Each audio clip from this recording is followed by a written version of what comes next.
ভারতের মদত দিয়ে বাংলাদেশে অরাজকতা তৈরির চেষ্টা করছে। আমরা বাংলাদেশে কোনো ভারতীয় মদত গোষ্ঠীকে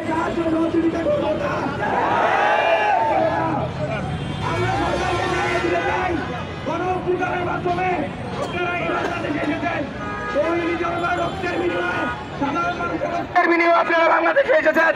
এখন যদি আপনারা আমাদের দাবি দেওয়া না মানেন, আমাদের এই ধরনের খুনিদেরকে করতে দেরি করেন, তাহলে কিন্তু তৌহিদি জনতা আবার মাঝে নেমে আসবে।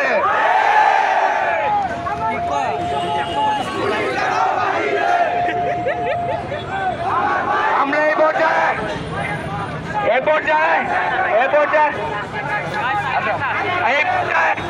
এই পর্যায়ে আমরা তারেক ভাইকে কিছু বলার জন্য অনুরোধ জানাচ্ছি। আসসালামু আলাইকুম। সংগ্রামী দেশবাসী, সংগ্রামী তৌহিদি জনতা, সংগ্রামী ছাত্র জনতা, সংগ্রামী সাংবাদিক বন্ধুগণ, আসসালামু আলাইকুম। আপনারা জানেন 24-এর বিপ্লবে এখনো আমার সাথী ভাইয়েরা হাসপাতালে কাতরাচ্ছে। এখনো পর্যন্ত মুখের রক্ত শুকায়নি, এখন পর্যন্ত আবু সাইদের মায়ের চোখের পানি শেষ হয়ে যায়নি। ইতিমধ্যে ভারতের দলালেরা ইসকন আমার ভাই আলিফকে হত্যা করেছে। আমি স্পষ্ট ভাষায় বলে দিতে চাই, এই দেশ শাহজালালের, এই দেশ শাহ মখদুমের, এই দেশ আবরারের, এই দেশ আবু সাইদের, এই দেশ মুক্তের। এই দেশে কোনো গৌর গোবিন্দের জায়গা হবে না। আমরা গৌর গোবিন্দকে পালিয়ে যেতে দিয়েছি, গৌর গোবিন্দ পালিয়ে গেছে, ইসকনকেও পালিয়ে যেতে হবে। আমরা প্রশাসনকে বলে দিতে চাই, ইউনূস সরকারকে বলে দিতে চাই, আমাদের ধৈর্যের ভাব যেন না ভাঙেন। আপনারা দেখেছেন হাসিনা সরকারকে কিভাবে দেশের মানুষ জুতো পিটা করে বিদায় করেছে।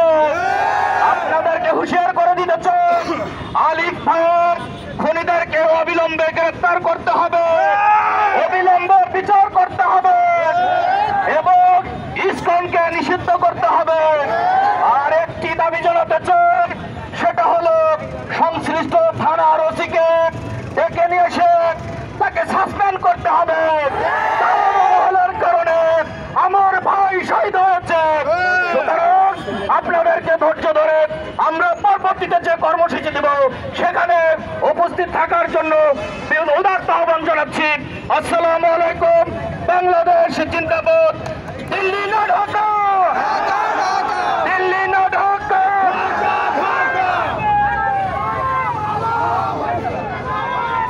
দিল্লি না ঢাকা, দিল্লি না ঢাকা। আসসালামু আলাইকুম সংগ্রামী সহযোদ্ধাগণ, আজকে আমরা দেশের এক ক্রান্তি লগ্নে দাঁড়িয়ে আছি।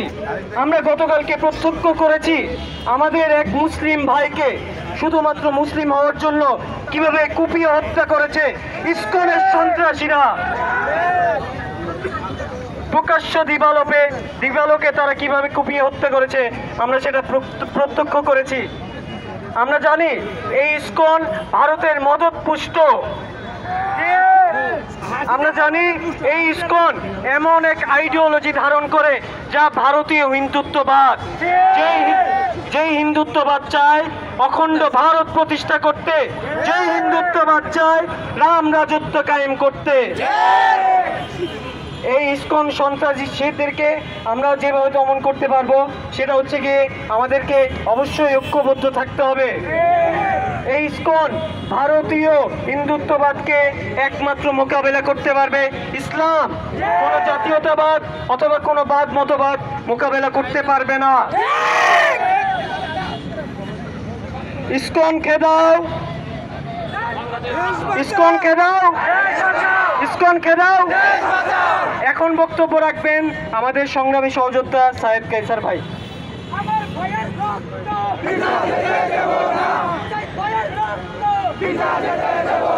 আসসালামু আসসালামু আলাইকুম প্রিয় সংগ্রামী ভাইয়েরা, আমি শুরুতেই মাগফিরাত কামনা করছি 24শে জুলাইয়ের শহীদদের এবং শহীদ সাইফুল ভাইয়ের আত্মার। যে সাইফুল ভাইকে গতকাল জবাই করে হত্যা করেছে আমেরিকায় জন্ম নেওয়া ইসকন এবং ভারতের মদতপুষ্ট ইসকন।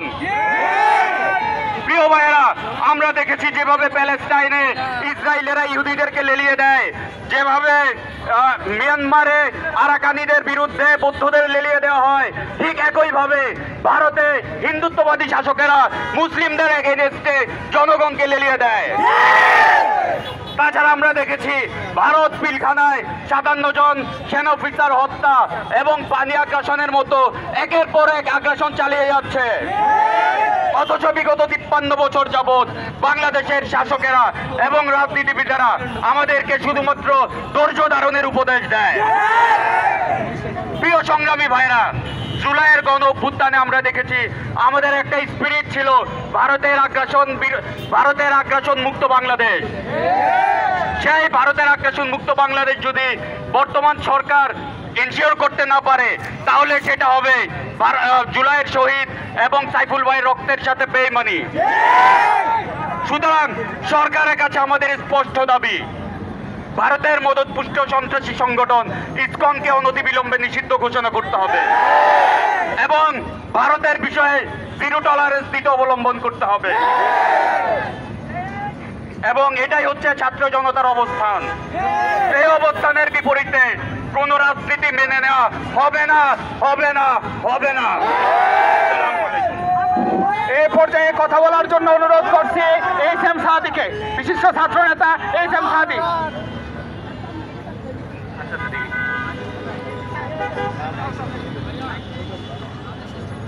আসসালামু আলাইকুম প্রিয় উপস্থিতি, আমরা ইতোমধ্যে দেখেছি গণহত্যাকারী ফ্যাসিস্ট পতিত স্বৈরাচার শেখ হাসিনাকে আশ্রয় দিয়ে ভারত প্রমাণ করেছে ভারত বাংলাদেশের মানুষের বন্ধু হতে পারে না। ভারত শুধুমাত্র বাংলাদেশের শেখ পরিবারের বন্ধু এবং আওয়ামী লীগের বন্ধু।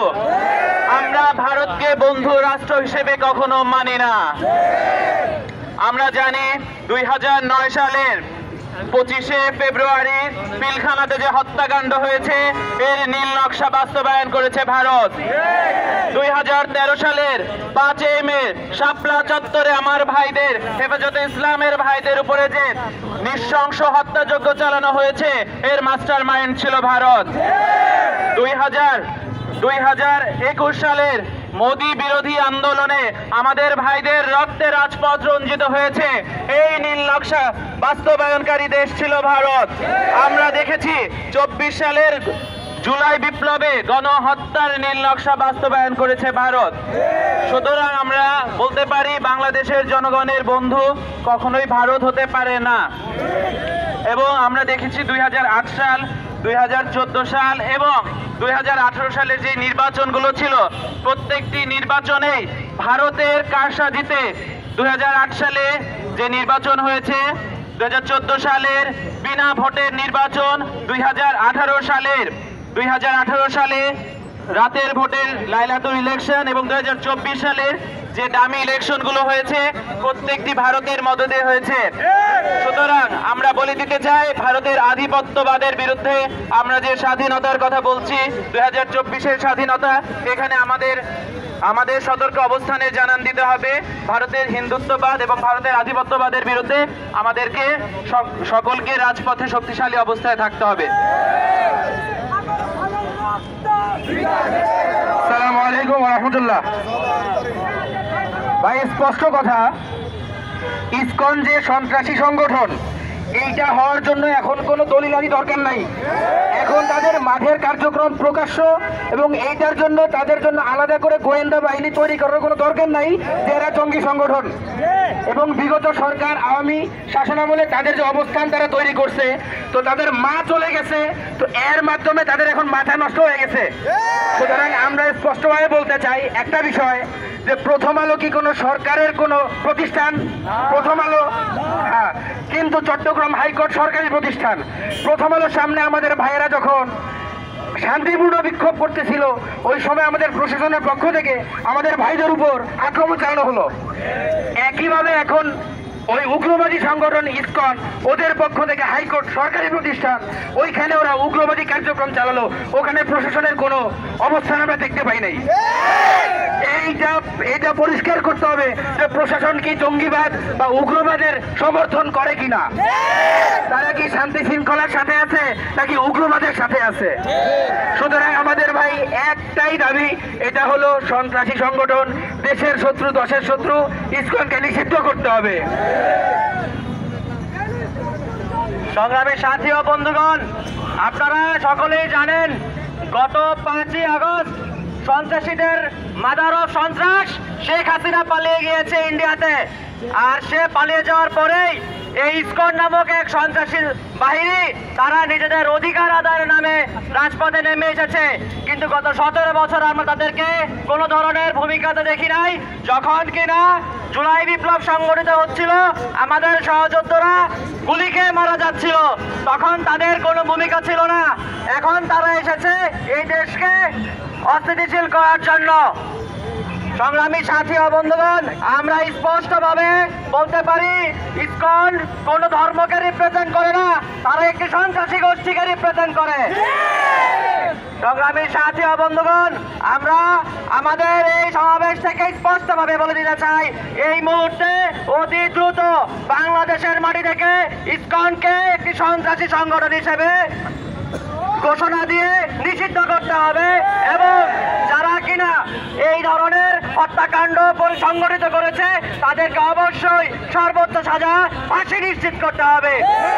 সংগ্রামী সাথী ও বন্ধুগণ, এই মুহূর্তে আমাদের মাঝে সংক্ষিপ্ত বক্তব্য রাখবেন হুমায়ুন কবির ভাই। আউযুবিল্লাহি মিনাশ শাইতানির রাজিম, বিসমিল্লাহির রহমানির রহিম। তাওহীদি জনতা, আপনারা জানেন আজকে একটি হৃদয় বিদারক দিন। গতকালকে প্রকাশ্য দিবালোকে হাজার হাজার মানুষের সামনে গলা কেটে হত্যা করেছে আমার ভাইকে।